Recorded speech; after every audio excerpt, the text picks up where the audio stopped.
देखो यहाँ सवाल है very important sum in every competitive examination.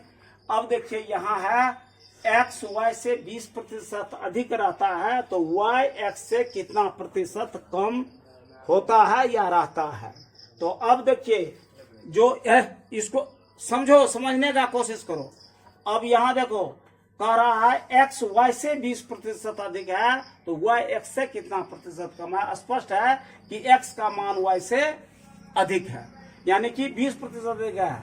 यदि एक्स है एक, वाई है अगर 100 तो एक्स हो जाएगा 100 जोड़ 20 बराबर 120। इसीलिए हम लिखे हैं एक्स और वाई। एक्स का मान हम कितना किए 100, तो y का मान कितना हो जाएगा 100 जोड़ 20 बराबर हो जाएगा कितना 120।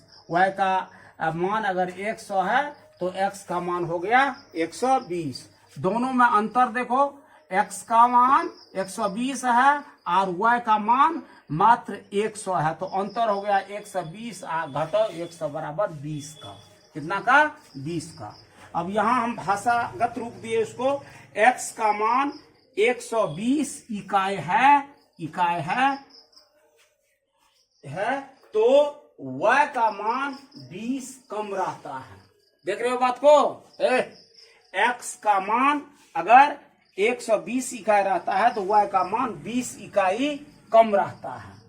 कितना 20 इकाई कम रहता है।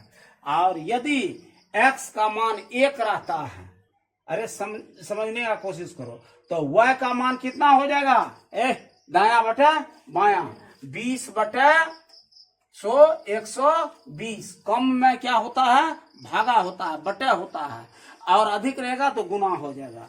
तो 20 बटे 120 यहाँ काट भी सकते हैं आप।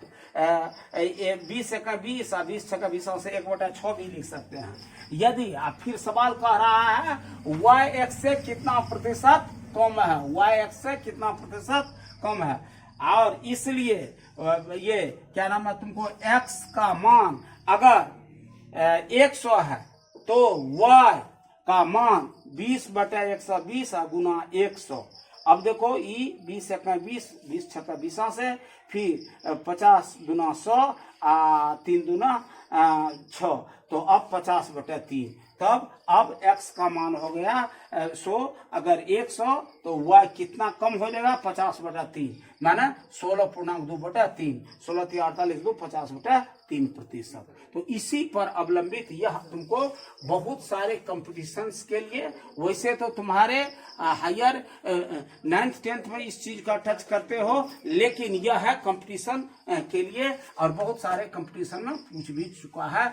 x अगर y से x यदि y से 20% अधिक है तो y x से कितना प्रतिशत कम होगा।